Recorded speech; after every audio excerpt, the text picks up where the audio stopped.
ಪವಿತ್ರ ಚರಣ ಕಮಲಗಳನ್ನು ಎನ್ನ ಮಂದಿರದಲ್ಲಿ ಧ್ಯಾನಿಸಿಕೊಂಡು ಬ್ರಹ್ಮಲೀನ ಸದ್ಗುರು ವೀರಭದ್ರ ಮಹಾಸ್ವಾಮಿಗಳವರ ಪವಿತ್ರ ಚರಣಾರವಿಂದಗಳಲ್ಲಿ ಅನಂತ ಸಾಷ್ಟಾಂಗ ಪ್ರಣಾಮಗಳನ್ನು ಸಮರ್ಪಿಸಿ ಕಾರ್ಯಕ್ರಮದ ದಿವ್ಯ ಸನ್ನಿಧಾನ ಸ್ಥಾನದಲ್ಲಿ ವಿರಾಜಮಾನರಾದ ಸಾಧು ಚಕ್ರವರ್ತಿ ವಿಶ್ವಕುಟುಂಬಿ ಪಂಚಮಠಾಧೀಶ ನಿರಾಪಾರಿ ಶಿವಾವತಾರಿ ಸ್ಥಿತಪ್ರಜ್ಞ ಜಗದ್ಗುರು ಡಾಕ್ಟರ್ ಅಪ್ಪಾಜಿಯವರ ಪವಿತ್ರ ಚರಣಾರವಿಂದಗಳಲ್ಲಿ ಅನಂತ ಕೋಟಿ ಶಿರಸಾಷ್ಟಾಂಗ ಪ್ರಣಾಮವನ್ನು ಸಮರ್ಪಿಸಿ ಇಲ್ಲಿ ಪರ್ಯಂತರವಾಗಿ ಉಪದೇಶಾಮೃತವನ್ನು ನೀಡಿದ ಪರಮ ಪೂಜ್ಯ ಪ್ರಣವಾನಂದಗಿರಿ ಮಹಾಸ್ವಾಮಿಗಳವರ ಚರಣಗಳಿಗೂ ಅನಂತ ಪ್ರಣಾಮಗಳನ್ನು ಸಮರ್ಪಿಸಿ ಈ ಕಾರ್ಯಕ್ರಮದಲ್ಲಿ ಪಾಲ್ಗೊಂಡಿರುವ ಶಿವಸ್ವರೂಪಿಗಳಾದ ತಮ್ಮೆಲ್ಲರಿಗೂ ಅನೇಕ ಶರಣಾರ್ಥಿಗಳು. ಇಲ್ಲಿವರೆಗೆ ಪೂಜ್ಯರು ಶ್ರೀಮಂತ ಶ್ರೀಗಳವರ ಕೈವಲ್ಯ ಪದ್ಧತಿ ಒಳಗಿನ ಶಿವಕಾರಣ ಸ್ಥಳದ ಒಂದು ವಾಕ್ಯವನ್ನು ಆಧಾರವಾಗಿಟ್ಟುಕೊಂಡು ತಮ್ಮ ಉಪದೇಶಾಮೃತವನ್ನು ನೀಡಿದರು. ಅನುಪಮ ಅಚಲ ಭಕ್ತಿ ಭಾವಾನುಕೂಲನೆ ಶಂಭುಲಿಂಗ. ಶಂಭುಲಿಂಗ ಶಂ ಅಂದರೆ ಸುಖ, ಭೂ ಅಂದರೆ ಉಂಟು ಮಾಡುವುದು. ಎಲ್ಲರಿಗೂ ಸುಖವನ್ನು ಕೊಡುವವನು ಯಾರು ಅಂತಂದರೆ ಪರಮಾತ್ಮ. ಯಾರು ಭಕ್ತಿಯಿಂದ ಪರಮಾತ್ಮನನ್ನು ಭಜಿಸ್ತಾ ಇದ್ದಾರೋ ಎಲ್ಲರಿಗೂ ಕೂಡ ಭಗವಂತ ಅವರ ಇಷ್ಟಾರ್ಥಗಳನ್ನು ಈಡೇರಿಸಿ ಅವರನ್ನು ಸದಾ ಸುಖದಲ್ಲಿ ಇರಿಸ್ತಾನ. ಅದಕ್ಕೆ ಅವನಿಗೆ ಶಂಭುಲಿಂಗ ಅಂತ ಕರೀತಾ ಇದ್ದಾರೆ. ಅಂಥ ಪರಮಾತ್ಮನ ಒಂದು ಒಲುಮೆ ಎನ್ನುವಂಥ, ಅವನ ಸಾಕ್ಷಾತ್ಕಾರ ಅನ್ನುವಂಥ, ಅವನನ್ನು ನಾವು ಹೊಂದಬೇಕಾಗಿತ್ತು ಅಂತಂದರೆ ಅದಕ್ಕೆ ಭಾಳ ಸುಲಭವಾದ ಉಪಾಯ ಯಾವುದು ಅಂತಂದರೆ ಇಲ್ಲಿ ಭಕ್ತಿ ಅಂತ ಹೇಳ್ತಾ ಇದ್ದಾರೆ. ಭಕ್ತಿ ಅಂತಂದ್ರೆ ಏನು? ಪೂಜ್ಯೇಸು ಅನುರಾಗ ಭಕ್ತಿ ಅಂತ ಹೇಳಿದಂತೆ ಭಗವಂತನಲ್ಲಿ ಹಾಗೂ ಗುರುವಿನಲ್ಲಿ ಇಡುವಂಥ ಒಂದು ಪ್ರೇಮ, ಅನುರಾಗ, ಅದು ಭಕ್ತಿ ಅಂತ ಹೇಳಿಸಿಕೊಳ್ತೇವೆ. ಯಾಕಂದರೆ ನಮ್ಮ ಪ್ರೀತಿಯನ್ನು ನಾವು ಸಂಸಾರದ ವಿಷಯಗಳಲ್ಲಿ ಇಟ್ಟಿದ್ದೀವಿ. ಹೆಂಡತಿ ಮೇಲೆ, ಮಕ್ಕಳ ಮೇಲೆ, ಧನದ ಮೇಲೆ, ಹೊಲದ ಮೇಲೆ, ಹಿಂಗೆ ನಮ್ಮ ಪ್ರೀತಿ ಹಂಚಿ ಹೋಗಿಬಿಟ್ಟದು. ಆ ಪ್ರೀತಿಯನ್ನು ಗುರುವಿನ ಚರಣಗಳಲ್ಲಿ, ಪರಮಾತ್ಮನ ಚರಣಗಳಲ್ಲಿ ಇಟ್ಟಿದ್ದಾದ್ರೆ ಅದು ಭಕ್ತಿ ಅಂತ ಹೇಳಿಸಿಕೊಳ್ಳುತ್ತದೆ. ಅದಕ್ಕೆ ಇಲ್ಲಿ ಅಂಥ ಒಂದು ಭಕ್ತಿ ಎನ್ನುವಂಥದ್ದನ್ನು ನಾವು ಗುರುವಿನಲ್ಲಿನೂ ಮಾಡಬೇಕು, ಪರಮಾತ್ಮನಲ್ಲಿನೂ ಮಾಡಬೇಕು. ಆ ಭಕ್ತಿ ಹೇಗಿರಬೇಕು ಅನ್ನೋದ್ರ ಬಗ್ಗೆ ನಿಜಗುಣಶೀಲರು ಇಲ್ಲಿ ಹೇಳ್ತಾ ಇದ್ದಾರೆ. ಅನುಪಮ ಅಚಲ ಭಕ್ತಿ ಭಾವಾನುಕೂಲನೆ ಶಂಭುಲಿಂಗ ಅಂತೇಳಿ ನಾವು ಮಾಡುವಂಥ ಭಕ್ತಿಯನ್ನು ಪೂರ್ವದಲ್ಲಿ ಯಾರೂ ಮಾಡಿರಬಾರದು. ಅಂಥ ವಿಶೇಷವಾಗಿರ್ತಕ್ಕಂಥ ಭಕ್ತಿಯನ್ನು ಮಾಡಬೇಕು ಅಂತ ಹೇಳಿದರು. ಅನುಪಮ ಅಂದ್ರೆ ಏನು? ಯಾವ ಉಪಮೆಗಳನ್ನು ಕೊಡಲಿಕ್ಕೆ ಬಂದಿರಬಾರದು ಅಂತ. ಕೆಲವೊಂದಕ್ಕೆ ಉಪಮಾ ಕೊಡಾಕ ಬರಂಗಿಲ್ಲ. ಗಗನಂ ಗಗನಾಕಾರಂ ಸಾಗರಂ ಸಾಗರೋಪಮ, ರಾಮ ರಾವಣ ಯುದ್ಧಂ ರಾಮ ರಾವಣ ಯುವ ಅಂತ ಉಪಮಾಲಂಕಾರದಲ್ಲಿ ಒಂದು ಶ್ಲೋಕದಲ್ಲಿ ಹೇಳ್ತಾರೆ. ಆಕಾಶ ಹೇಗಿದೆ ಅಂತಂದರೆ ಆಕಾಶದಂತೆ ಐತಂತ ಹೇಳಬೇಕೇ ಹೊರತು ಆಕಾಶಕ್ಕೆ ಮತ್ತೊಂದು ಉಪಮಾನ ಕೊಡಾಕ ಬರಂಗಿಲ್ಲ. ಸಮುದ್ರ ಹೇಗಿದೆ ಅಂತಂದರೆ ಸಮುದ್ರದಂತೆ ಹೇಳಬೇಕು, ಅದಕ್ಕೆ ಮತ್ತೊಂದು ಉದಾಹರಣೆ ಸಿಗಂಗಿಲ್ಲ. ರಾಮ ರಾವಣ ಯುದ್ಧ ಹೆಂಗೆ ಮಾಡಿದರು ಅಂತಂದರೆ ರಾಮ ರಾವಣ ಯುದ್ಧದಂತೆ ಅಂತ ಹೇಳಬೇಕೇ ಹೊರತು ಅವ್ರಂಗೆ ಯುದ್ಧ ಮಾಡ್ದಂಗೆ ಯಾರೂ ಮಾಡಲಿಲ್ಲ ಅಂತ. ಹಂಗೆ ಇಲ್ಲಿ ಹಿಂದ ಬೇಡ್ರ ಕಣ್ಣಪ್ಪ ಭಕ್ತಿ ಮಾಡಿದ. ಮತ್ತು ಇಲ್ಲಿ ಅನೇಕ ಜನ ಶರಣರು, ಸಂತರು, ಯೋಗಿಗಳು ಭಕ್ತಿಯನ್ನು ಮಾಡಿಕೊಂಡು ಬಂದಿದ್ದಾರೆ. ಅವರ ಯಾವ ಭಕ್ತಿಗೂ ಕೂಡ ನಾವು ಮಾಡುವಂಥ ಭಕ್ತಿಗೆ ಉಪಮಾ ಕೊಡಕ್ಕೆ ಬಂದಿರಬಾರದು. ಅಂಥ ನಿರುಪಮವಾಗಿರುವಂಥ ಭಕ್ತಿಯನ್ನು ಮಾಡಬೇಕು ಅಂತೇಳಿ. ಅಂದರೆ ಅಂಥ ಭಕ್ತಿ ನಮ್ಮಲ್ಲಿ ಅಳವಡಬೇಕಾದ್ರೆ ನಾವು ಇಲ್ಲಿ ನಿರಪೇಕ್ಷ ಬುದ್ಧಿಯಿಂದ ಮಾಡಬೇಕು. ಪ್ರಾಪಂಚಿಕ ಭೋಗಗಳನ್ನು ಅಪೇಕ್ಷೆ ಇಟ್ಟುಕೊಂಡು ನಾವು ಮಾಡಿದ್ದೀವಿ ಅಂತಂದರೆ ಪರಮಾತ್ಮ ನಮ್ಮ ಭಕ್ತಿಗೆ ಒಲಿದು ನಾವು ಬೇಡಿರ್ತಕ್ಕಂಥ ಎಲ್ಲ ಭೋಗಗಳನ್ನು ಕೊಡ್ತಾನೆ. ಆದರೆ ನಮಗೆ ಭಗವತ್ ಸಾಕ್ಷಾತ್ಕಾರ ಆಗುವುದಿಲ್ಲ. ನಾವು ಭಗವದ್ ದರ್ಶನ ಮಾಡಿಕೊಂಡು ನಾವು ಭಗವಂತನನ್ನು ಸೇರಬೇಕಾಗಿತ್ತು ಅಂತಂದರೆ ನಮ್ಮಲ್ಲಿ ಮುಖ್ಯವಾಗಿ ಅಹಂ ಮಮ ಅನ್ನುವಂಥದ್ದು, ನಾನು ನನ್ನದು ಅನ್ನುವಂಥದ್ದನ್ನು ದೂರ ಮಾಡ್ಕೋಬೇಕು. ಯಾವುದೇ ಫಲದ ಅಪೇಕ್ಷೆ ಎನ್ನುವಂಥದ್ದನ್ನು ನಾವು ಇಟ್ಟುಕೊಳ್ಳಬಾರದು.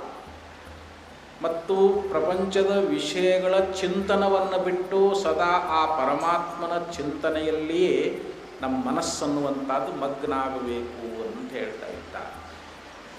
ಯಾಕಂದರೆ ಆ ಭಕ್ತಿ ಏನು ಮಾಡ್ತದ ಅಂತಂದರೆ ದುಃಖಂ ಚ ಜನ್ಮ ದುರಿತಂ ಚ ದುಡಾಮವಿದ್ಯ ಹಾಹಂತಿ ಹಂತ ಪರಮ ಹರಭಕ್ತಿ ರೇಖಾ ಏಕೋಪಿ ರಾಘವಶರ ಶಿಲ ಸಪ್ತಾನ್ ಶೈಲಂ ರಸಾತಲಮಪಿ ತ್ವರಯಾ ವಿಭೇದ ಅಂತೇಳಿ ಒಬ್ಬ ಮಹಾತ್ಮ ಶ್ಲೋಕದಲ್ಲಿ ಹೇಳ್ತಾ ಇದ್ದಾರೆ.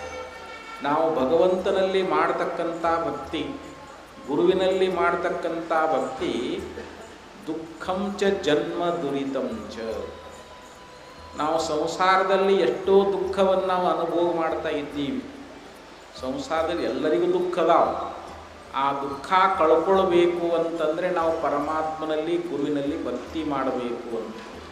ಆ ಭಕ್ತಿ ನಮಗೆ ಸಂಸಾರದಲ್ಲಿ ಬರುವಂಥ ಎಲ್ಲ ದುಃಖಗಳನ್ನು ದೂರ ಮಾಡ್ತದೆ. ಜನ್ಮ ದುರಿತಂ ಚ. ಜನ್ಮ ಅಂದರೆ ಹುಟ್ಟು ಸಾವುಗಳು. ನಾವು ಪ್ರತಿ ಸಲ ಹುಟ್ಟುತ್ತೇವೆ, ತಾಯಿ ಗರ್ಭದಲ್ಲಿ ಹುಟ್ಟಿ ಹುಟ್ಟಿ ಬರ್ತಾ ಇದ್ದೀವಿ. 84 ಲಕ್ಷ ಜೀವರಾಶಿಗಳಲ್ಲಿ ನಾವೇನು ಜನ್ಮವನ್ನು ತಾಳ್ತಾ ಇದ್ದೇವಲ್ಲ, ಆ ಜನ್ಮ ನಿವೃತ್ತಿ ಮಾಡಿ ಮತ್ತೆ ಹುಟ್ಟ ಆಗಲಾರ್ದಂಗೆ ಮಾಡ್ಕೊಳ್ಬೇಕು. ನಾವು ಪುನಃ ಮತ್ತೆ ಹುಟ್ಟಿರಬಾರ್ದು. ನಾವು ಭಗವಂತನ ಸ್ವರೂಪರೇ ಆಗಿಬಿಡಬೇಕು. ಅಂಥ ಪರಮ ಮೋಕ್ಷವನ್ನು ಹೊಂದಬೇಕು ಅಂತಂದರೆ ನಾವು ಭಗವಂತನಲ್ಲಿ ಗುರುವಿನಲ್ಲಿ ಭಕ್ತಿಯನ್ನು ಮಾಡಬೇಕು. ಹಾಗೆ ದುರಿತಂಚ ಅಂತ ಹೇಳಿದರು. ದುರಿತ ಅಂದರೆ ಪಾಪ. ಯಾಕಂದ್ರೆ ನಾವು ಇದೇ ಜನ್ಮದಲ್ಲಿ ಆಗಲಿ ಹಿಂದಿನ ಜನ್ಮದಲ್ಲಿ ಆಗಲಿ ಎಷ್ಟೋ ಪಾಪ ಮಾಡಿರ್ತೀವಿ, ತಿಳಿದೋ ತಿಳಿಯದೆಯೋ ಅನೇಕ ಪಾಪಗಳನ್ನು ಮಾಡಿರ್ತೀವಿ. ಆ ಪಾಪಗಳಿಂದ ನಮಗೆ ದುಃಖವೇ ಬರ್ತದೆ, ಬಡತನ ಬರ್ತದೆ, ಹೀನವಾದ ಜನ್ಮಗಳು ಬರ್ತಾ ಇದ್ದಾವೆ. ಯಾಕಂದರೆ ಪಾಪಾನುಗುಣದಿಂದ ಗಿಡ ಮರ ಕ್ರಿಮಿಗಳ ರೂಪಾಗಿ ಕೀಟ ಪತಂಗಾದಿಯಾಗಿ ಅಂತೇಳಿ ನಿಜಮಶೂರು ಹೇಳ್ಕೊಂಡ್ಬರ್ತಾರೆ. ಅಂದರೆ ನಾವು ಹೀನವಾದ ಯಾವ ಜನ್ಮಗಳನ್ನು ಪಡಿತೇವಲ್ಲ, ಯಾಕೆ ಪಾಪನ ನಿವೃತ್ತಿಯಾಗಿ ಹೋಯಿತು ಅಂತಂದರೆ ನಮಗೆ ಹೀನವಾದ ಜನ್ಮಗಳು ಬರಂಗಿಲ್ಲ. ಅದಕ್ಕೆ ಪಾಪ ಕಳ್ಕೊಳ್ಬೇಕಂದ್ರೂ ಕೂಡ ಗುರುವಿನಲ್ಲಿ ಪರಮಾತ್ಮನಲ್ಲಿ ಭಕ್ತಿಯನ್ನು ಮಾಡಬೇಕು ಅಂತ ಹೇಳಿದರು. ದುಃಖಂಚ ಜನ್ಮ ದುರಿತಂಚ ದೃಢಾಮ ಅವಿದ್ಯ. ಅವಿದ್ಯ ಅಂದರೆ ಅಜ್ಞಾನ. ಅಜ್ಞಾನ ಅಂತಂದರೆ ಏನೋ ನಮ್ಮನ್ನು ನಾವು ಮರ್ತೇವೆ. ನಾವು ನಿಜವಾಗಿಯೂ ಪರಮಾತ್ಮ ಸ್ವರೂಪರದೇವಿ. ಆದರೆ ನಮಗೆ ಅಜ್ಞಾನದಿಂದ ಏನಾಗ್ಯದ ಅಂತಂದರೆ ಈ ದೇಹವೇ ನಾನಂತ ತಿಳ್ಕೊಂಡೀವಿ. ನಾನು ಹುಟ್ಟೀನಿ, ನಾನು ಸಾಯ್ತೀನಿ, ನಾನು ಸಂಸಾರಿ, ನಾನು ಪಾಪಿ, ಏನೇನೋ ಭಾವಿಸ್ಕೊಂಡಿದ್ದೀವಿ. ಇದು ಅಜ್ಞಾನ. ಗುರುಗಳು ಶಾಸ್ತ್ರ ನಮಗೇನು ಉಪದೇಶ ಮಾಡ್ತಾವೋ, ನೋಡಪ್ಪ ಈ ತೋರುವ ಶರೀರ ನೀನಲ್ಲ, ಈ ಶರೀರ ಇದು ಬರ್ತದ ಹೋಗ್ತದ, ಆದರೆ ನೀನು ಮಾತ್ರ ಹೋಗವಲ್ಲ ಬರವಲ್ಲ, ನಿನಗೆ ಜನ್ಮ ಮರಣಗಳಿಲ್ಲ, ನೀ ಸಾಕ್ಷಾತ್ ಭಗವಂತನ ಸ್ವರೂಪದಿ ಅಂತೇಳಿ ಹಿಂಗೆ ನಮಗೆ ಉಪದೇಶ ಮಾಡಿ ನಮ್ಮ ಅಜ್ಞಾನವನ್ನು ಕಳೀತಾರೆ. ಗುರುಗಳು ನಮಗೆ ಬಂದಿರತಕ್ಕಂಥ ಅಜ್ಞಾನವನ್ನು ದೂರ ಮಾಡ್ತಾರೆ. ಯಾಕೆ ನಾವು ಗುರುಭಕ್ತಿ ಮಾಡಿದಾಗಲೇ ಅಂಥ ಗುರುವಿನ ಕರುಣೆಯಿಂದ ನಮ್ಮ ಅಜ್ಞಾನ ದೂರ ಆಗ್ತದೆ ಅಂತ. ಅದಕ್ಕಂದ್ರೆ ಅವರು ಆ ಹಂತಿ ಹಂತ ಹರಿಭಕ್ತಿ ರೇಖಾ ಅಥವಾ ಹರಭಕ್ತಿ ರೇಖಾ ಅಂದರೆ ಯಾವ ರೀತಿ ಶ್ರೀರಾಮಚಂದ್ರನ ಒಂದು ಬಾಣ ಅನ್ನುವಂಥದ್ದು ಸಪ್ತ ಸಮುದ್ರಗಳನ್ನು ರಸಾತಳವನ್ನು ದಾಟಿ ಅದು ಯಾವ ರೀತಿಯಾಗಿ ತನ್ನ ಗುರಿಯನ್ನು ತಲುಪಿತೋ ಹಾಗೆ ಇಲ್ಲಿ ಭಗವಂತನಲ್ಲಿ ಮಾಡತಕ್ಕಂಥ ಭಕ್ತಿ ನಮಗೆಷ್ಟು ಫಲ ಕೊಡ್ತದೆ ಅಂತಂದರೆ ಈ ದುಃಖ ಅಜ್ಞಾನ ಮತ್ತು ನಾವು ಮಾಡಿರ್ತಕ್ಕಂಥ ಪಾಪ ಕರ್ಮಗಳು ಇವೆಲ್ಲವೂ ನಷ್ಟವಾಗಿ ನಾವು ಕೇವಲ ಭಗವತ್ ಸಾಕ್ಷಾತ್ಕಾರವನ್ನು ಹೊಂದಿ ನಾವು ಮುಕ್ತರಾಗ್ತಾ ಇದ್ದೀವಿ ಅಂತೇಳಿ ಏಕೋಪಿ ರಾಘವಶರ ಕಿಲ ಸಪ್ತ ಸಾಲಾಂ ಶೈಲಂ ರಸಾತಲಮಪಿ ತ್ವರಯಾ ವಿಭೇದ ಅಂತೇಳಿ ಅಲ್ಲಿ ನೀತಿಕಾರ ಹೇಳ್ಕೊಂಡು ಬಂದ. ಹಂಗೆ ಅಂಥ ಒಂದು ಅನುಪಮವಾಗಿರತಕ್ಕಂಥ ಭಕ್ತಿಯನ್ನು ಮಾಡಬೇಕು ಅಂತೇಳಿದರು. ಭಕ್ತ್ಯಾ ಮಾಂ ಅಭಿಜಾನಾತಿ ಯಾವನ್ಯಶ್ಚಾತ್ಮತತ್ವತಃ ತಥೋ ಮಾಂ ತತ್ವತೋ ಜ್ಞಾತ್ವ ವಿಶತೆ ತದನಂತರಂ ಅಂತೇಳಿ ಗೀತೆಯಲ್ಲಿ ಭಗವಂತ ಹೇಳ್ತಾನೆ. ನನ್ನನ್ನು ಅರಿತುಕೊಳ್ಬೇಕಾಗಿತ್ತು ಅಂತಂದರೆ, ನಾವು ಪರಮಾತ್ಮನ ಜ್ಞಾನ ಮಾಡಿಕೊಳ್ಬೇಕಾಗಿತ್ತು ಅಂತಂದರೆ ಭಕ್ತ್ಯ, ಅದು ಭಕ್ತಿಯಿಂದಲೇ ಸಾಧ್ಯ ಅಂತ. ನಾವು ಗುರುವಿನಲ್ಲಿ ಭಕ್ತಿ ಮಾಡಿದಾಗ ಅಥವಾ ಪರಮಾತ್ಮನಲ್ಲಿ ಭಕ್ತಿ ಮಾಡಿದಾಗ ಆ ಭಗವತ್ ಸ್ವರೂಪ ಹೇಗಿದೆ ಅದು ಇದ್ದಂಗೆ ತಿಳ್ಕೊಳ್ಬೇಕು ಅಂತಂದರೆ ನಾವು ಮೊದಲು ಭಕ್ತಿವಂತರಾಗಬೇಕು. ನಮ್ಮ ಹೃದಯದೊಳಗೆ ಅಂಥ ನಿರ್ಮಲವಾಗಿರತಕ್ಕಂಥ ಭಕ್ತಿ ಇತ್ತು ಅಂತಂದರೆ ಆ ಭಕ್ತಿಯಿಂದ ಪರಮಾತ್ಮನ ಜ್ಞಾನ ಮಾಡಿಕೊಂಡು ನಾವು ಶ್ರೇಷ್ಠವಾದ ಮುಕ್ತಿಯನ್ನು ಪಡಿತೀವಿ ಎನ್ನುವಂಥ ಮಾತನ್ನು ಗೀತೆಯಲ್ಲಿ ಭಗವಂತ ಹೇಳ್ಕೊಂಡು ಬರ್ತಾ ಇದ್ದಾನೆ. ಅದಕ್ಕೆ ಭಕ್ತ್ಯಾ ತ್ವನನ್ಯಯ ಶಕ್ಯ ಅಹಮೇವಂ ವಿದುರ್ಜುನ ಅಂತ ಹೇಳಿದ. ನೋಡಪ್ಪ, ನೀ ಭಕ್ತಿ ಒಂದ ಮಾಡಿ ಸಾಕು, ಒಂದು ನಿರ್ಮಲವಾಗಿರ್ತಕ್ಕಂಥ ಭಕ್ತಿ ಒಂದು ಮಾಡಿದರೆ ಸಾಕು, ನೀ ನನ್ನ ಜ್ಞಾನ ಮಾಡ್ಕೊಳ್ತಿ, ನನ್ನ ಸಾಕ್ಷಾತ್ಕಾರ ಮಾಡ್ಕೊಳ್ತಿ, ನನ್ನನ್ನೇ ಸೇರ್ತಿ ಅಂತ. ನೀ ನನ್ನನ್ನೇ ಸೇರ್ತಿದ್ರೇನು, ನೀನು ಮುಕ್ತನಾಗ್ತಿ ಅಂತ, ನನ್ನ ಸ್ವರೂಪನೇ ಆಗಿ ಹೋಗಿಬಿಡ್ತಿ. ಆದರೆ ನಿನ್ನಲ್ಲಿ ಒಂದು ಭಕ್ತಿ, ದೃಢವಾದ ಭಕ್ತಿ ಇರಬೇಕು. ಯಾಕಂದ್ರೆ ಅಚಲ ಅಂತ ಮತ್ತೊಂದು ಪದ ಇಟ್ಟಿದ್ದಾರೆ. ಅಚಲ ಅಂತಂದ್ರೆ ನಾವು ಬರೇ ಕಷ್ಟ ಬಂದಾಗ ಅಷ್ಟೇ ದೇವ್ರು ನಮ್ಗೆ ನೆನಪು ಬರ್ತದೆ. ಗುರುಗಳನ್ನ ನಾವು ದೇವ್ರನ್ನ ಯಾವಾಗ ನೆನೆಸ್ತೀವಿ ಅಂದರೆ ನಮಗೆ ಸಂಸಾರದಲ್ಲಿ ಕಷ್ಟಗಳು ಬಂದಾಗ, ಯಾವಾಗ ಕಷ್ಟ ಬಂದು ಗುರುಗಳೇ ನಮ್ಗೆ ಅಷ್ಟು ಕಷ್ಟ ಐತಿ, ಹಂಗೈತಿ, ಹಿಂಗೆ ಸಂಸಾರದೆಲ್ಲ ತೋಡ್ಕೊತೀವಿ. ಸುಖ ಬಂದಾಗ ಎಲ್ಲ ಮರ್ತು ಬಿಡ್ತೀವಿ. ನಮಗೆ ಸಂಪತ್ತು ಎಲ್ಲ ಭೋಗ ಭಾಗ್ಯ ಎಲ್ಲ ಭಗವಂತ ಕೊಟ್ಟ ಅಂತಂದರೆ ಅವಾಗ ಗುರುವಿನ ಸ್ಮರಣನೂ ಬರೋಂಗಿಲ್ಲ, ಭಗವಂತನ ಸ್ಮರಣ ಇದು ನಿಜವಾದ ಭಕ್ತಿ ಅಲ್ಲ ಅಂತ. ಅಚಲ ಭಕ್ತಿ ಅಂತಂದ್ರೇನು? ಹರತನ್ನ ಭಕ್ತರ ತಿರಿವಂತೆ ಮಾಡುವ, ಒರೆದು ನೋಡುವ ಸುವರ್ಣದಂತೆ, ಅರಿದು ನೋಡುವ ಚಂದನದಂತೆ, ಬೆದರದೆ ಬೆಚ್ಚದೆ ಇದ್ದಡೆ ಹಿಡಿದೆತ್ತಿಕೊಂಬ ನಮ್ಮ ರಾಮನಾಥ ಅಂತ ಶರಣರು ಹೇಳಿದಂತೆ ಭಗವಂತ ನಮಗೆ ಸಂಪತ್ತು ಕೊಟ್ಟು ನೋಡ್ತಾನ, ಬಡತನ ಕೊಟ್ಟು ನೋಡ್ತಾನ, ಕಷ್ಟಗಳನ್ನು ಕೊಟ್ಟು ನೋಡ್ತಾನ. ಬೆದರದೆ ಬೆಚ್ಚದೆ ಇದ್ದಡೆ ಅಂತ, ನಮಗೇನು ಕಷ್ಟಗಳು ಬರಲಿ, ಸುಖ ಬರಲಿ, ಏನು ಬಂದ್ರೂ ಕೂಡ ಗುರುಗಳನ್ನು ಮರಿಲಾರ್ದಂಗೆ, ಭಗವಂತನನ್ನು ಮರಿಲಾರ್ದಂಗೆ, ಹಿಡಿದ ಭಕ್ತಿಯನ್ನು ನಾವು ಕಡೆ ತನಕ ಬಿಡಲಾರ್ದಂಗೆ ಇದ್ದೇವಿ ಅಂತಂದ್ರೆ ಪರಮಾತ್ಮ ನಮ್ಮನ್ನು ಎತ್ತುಕೊಳ್ತಾನಂತ. ನಮ್ಮನ್ನು ಎಂದೂ ಭಗವಂತ ಕೈ ಬಿಡಂಗಿಲ್ಲ. ಸದ್ಗುರುನಾಥನನ್ನು ನಾವು ದೃಢವಾಗಿ ನಂಬಿದ್ದೀವಿ ಅಂತಂದರೆ, ಸದಾ ಅವನ ಚರಣದಲ್ಲಿ ಅಚಲವಾಗಿರತಕ್ಕಂಥ ಭಕ್ತಿಯನ್ನು ಮಾಡಿದ್ದೀವಿ ಅಂತಂದರೆ ಸದ್ಗುರುನಾಥ ನಮ್ಮನ್ನು ಸದಾವಕಾಲದಲ್ಲಿ ರಕ್ಷಣೆ ಮಾಡ್ತಾನ, ನಮ್ಮನ್ನು ಕಾಪಾಡ್ತಾ ಇರ್ತಾನ. ಅದಕ್ಕೆ ಅಂಥ ಒಂದು ಅಚಲವಾಗಿರತಕ್ಕಂಥ ಭಕ್ತಿ ನಮ್ಮಲ್ಲಿ ಇರಬೇಕು ಅಂತೇಳಿದರು. ಅದಕ್ಕೆ ಅನುಪಮ ಅಚಲ ಭಕ್ತಿ ಭಾವಾನುಕೂಲನೆ, ಮುಖ್ಯವಾಗಿ ಭಾವ ಇರಬೇಕಂತಾರ. ಶುದ್ಧವಾದ ಭಾವಕ್ಕೆ ಭಗವಂತ ಒಲಿತಾನ ಅಂತ. ನ ದೇವೋ ವಿದ್ಯತೆ ಕಾಷ್ಟೇ, ನ ದೇವೋ ಮೃಣ್ಶಿಲಾಮಯೇ, ಭಾವೇ ಹಿ ವಿದ್ಯತೆ ದೇವ ಭಾವೇ ಕಾರಣಂ ಅಂತ ಹೇಳಿದರು. ಅಂದರೆ ಭಗವಂತ ಒಲಿಲಿಕ್ಕೆ ನಮ್ಮ ಭಾವವೇ ಕಾರಣ ಅಂತ. ಭಾವದಲ್ಲಿ ಭಗವಂತದಾನ ಅಂತ ಹೇಳ್ತಾ ಇದ್ದಾರೆ. ನಾವು ದೇವರನ್ನು ಕಲ್ಲಿನಲ್ಲಿ ಆಗಲಿ, ಮಣ್ಣಿನಲ್ಲಿ ಆಗಲಿ, ಅಥವಾ ಶಿಲೆಯಲ್ಲಿ ಆಗಲಿ ನಾವು ಆ ಭಗವಂತನನ್ನು ನಾವು ನೋಡ್ತೀವಿ, ಅಲ್ಲಿ ಐತೇನೋ ಅಂತಂದ್ರೆ ಇಲ್ಲ. ಅದಕ್ಕೆ ನ ದೇವೋ ವಿದ್ಯತೆ ಕಾಷ್ಟೇ, ಕಟ್ಟಿಗೆಯೊಳಗೂ ದೇವರಿಲ್ಲ, ಮಣ್ಣಿನಲ್ಲಿಯೂ ದೇವರಿಲ್ಲ, ಶಿಲೆಯಲ್ಲಿಯೂ ದೇವರಿಲ್ಲ. ಭಾವೇ ಹಿ ವಿದ್ಯತೆ ದೇವ ಅಂತ ಹೇಳ್ತಾರೆ. ನಮ್ಮ ಭಾವದಲ್ಲಿ ಭಗವಂತದಾನ, ಆದರೆ ಶುದ್ಧ ಭಾವಕ್ಕೆ ಭಗವಂತ ಒಲಿತಾ ಇದ್ದಾನ ಅಂತ. ನಮ್ಮಲ್ಲಿ ಶುದ್ಧವಾದ ಭಾವ ಇತ್ತು ಅಂತಂದ್ರೆ ಅಲ್ಲೇ ನಮಗೆ ಭಗವಂತನ ದರ್ಶನದ. ಭಾವ ಇಲ್ಲದೆ ನಾವು ಎಷ್ಟು ಗುಡಿ ಸುತ್ತಿದ್ರೂ ಇಲ್ಲ, ನಾವು ಎಷ್ಟು ವ್ರತ ಮಾಡಿದ್ರೂ ಇಲ್ಲ.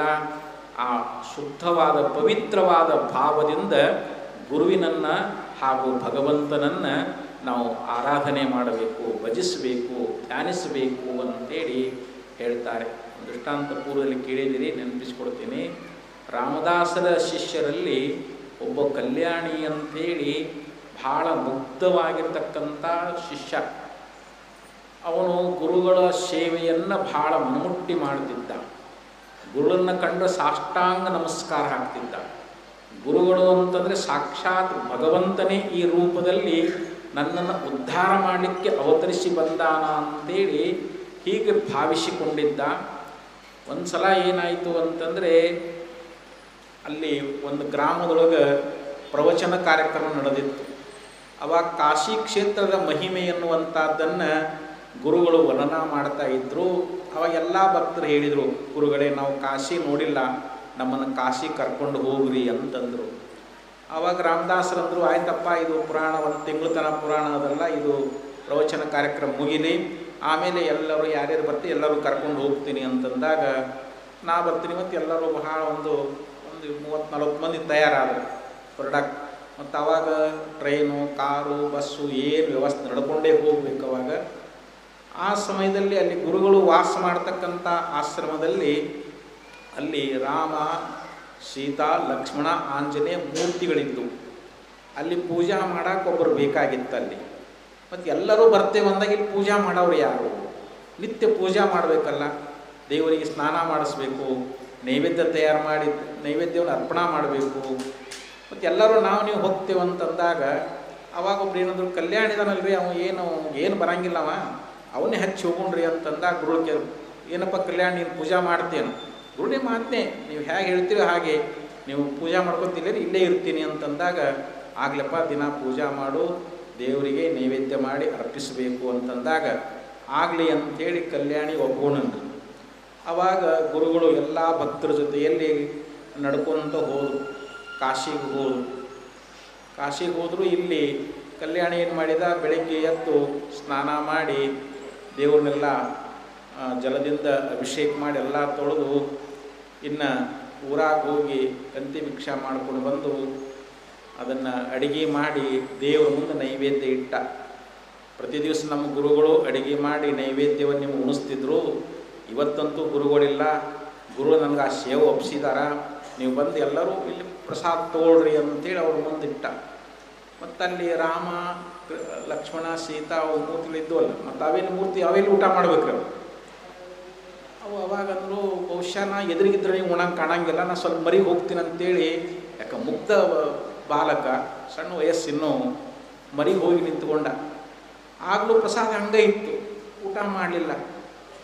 ಅವಾಗಂದ ನಾ ಏನು ತಪ್ಪು ಮಾಡಿದ್ದೀನಿ, ನೀವು ಯಾಕೆ ಬಂದು ಪ್ರಸಾದ ಸ್ವೀಕಾರ ಮಾಡ್ತಿಲ್ಲ? ನಮ್ಮ ಗುರುಗಳು ದಿನ ಪ್ರಸಾದ ಮಾಡಿಸ್ತಿದ್ರು, ನೀವು ಯಾಕೆ ಇವತ್ತು ಮಾಡ್ತಾ ಇಲ್ಲ ಅಂಥೇಳಿ ಅವಾಗ ಭಾಳ ಅತ್ತ ಕರೆದ, ಭಾಳ ಭಕ್ತಿಭಾವದಿಂದ ಅಲ್ಲಿ ಭಗವಂತನ ಪ್ರಾರ್ಥನೆ ಮಾಡಿದ.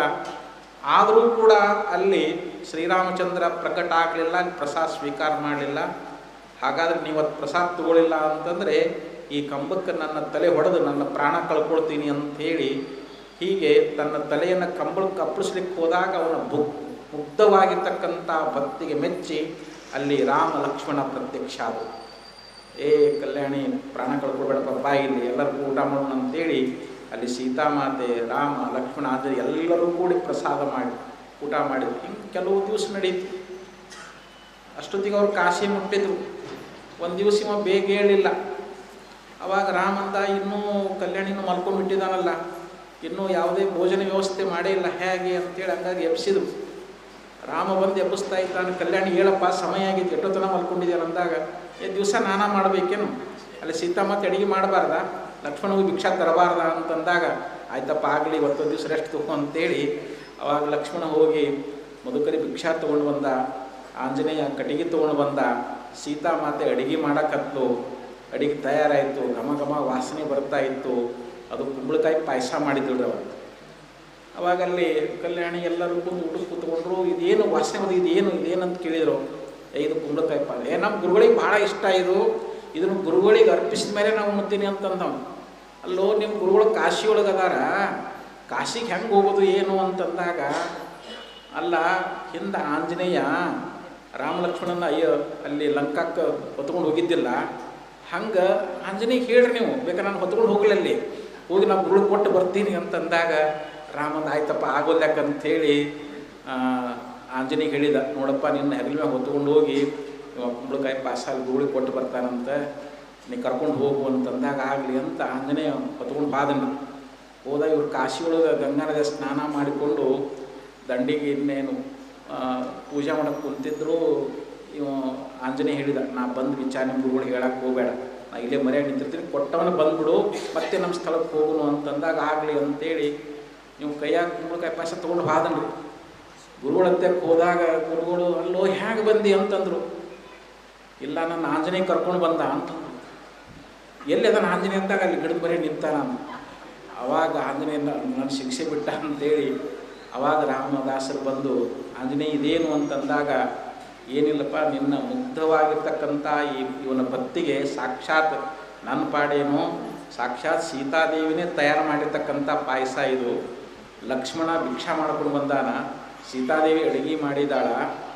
ಹೀಗಾಗಿ ಇದನ್ನು ನಾನು ಗುರುಗಳಿಗೆ ಅರ್ಪಣ ಆದ ಬಳಿಕ ನಾನು ಇದನ್ನು ಉಣ್ತೀನಿ ಅಂತಂದ. ಅದಕ್ಕೆ ಪರಮಾತ್ಮನ ಆಜ್ಞಾನುಸಾರ ಇಲ್ಲಿ ಬಂದೀನಿ ಅಂತಂದಾಗ ಇಂಥ ಒಂದು ಮುಗ್ಧವಾಗಿರ್ತಕ್ಕಂಥ ಭಕ್ತಿಗೆ, ಕಲ್ಯಾಣಿಯ ಭಕ್ತಿಗೆ ಅಲ್ಲಿ ಸಾಕ್ಷಾತ್ ರಾಮನೇ ಅವನಿಗೆ ದರ್ಶನ, ಅಂದರೆ ಅವನ ಭಾವ ಶುದ್ಧವಾಗಿದ್ದರಿಂದ ಅಲ್ಲಿ ಅವನು ಸಾಕ್ಷಾತ್ ಅಲ್ಲಿ ರಾಮ ಲಕ್ಷ್ಮಣ ಸೀತಾ ಆಂಜನೇಯರ ದರ್ಶನ ಮಾಡಿಕೊಂಡ ಅಂತೇಳಿ ಅವರ ಚರಿತ್ರೆಯಲ್ಲಿ ಬರ್ತದೆ.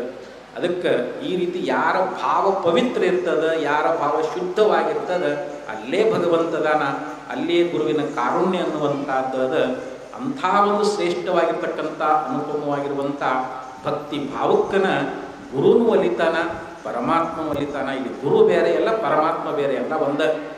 ಇಲ್ಲಿ ಸಗುಣ ಸಾಕಾರದಿಂದ ಭಗವಂತನೇ ಇಲ್ಲಿ ಅವತರಿಸಿ ಬಂದಿರ್ತಾ ಇದ್ದಾನ. ಅದು ಸಗುಣ ನಿರಾಕಾರ ಪರಮಾತ್ಮ, ಸಗುಣ ಸಾಕಾರ ಗುರುದೇವ. ಆದ್ದರಿಂದ ಅಂಥ ಗುರುವಿನಲ್ಲಿ ನಾವು ಶ್ರೇಷ್ಠವಾದ ಭಕ್ತಿ ಮಾಡಿದರೆ ನಮ್ಮ ಭಕ್ತಿ ಭಾವಕ್ಕೆ ಭಗವಂತ ಒಲಿತಾನ, ಗುರುದೇವ ಒಲಿತಾ ಇದ್ದಾನ.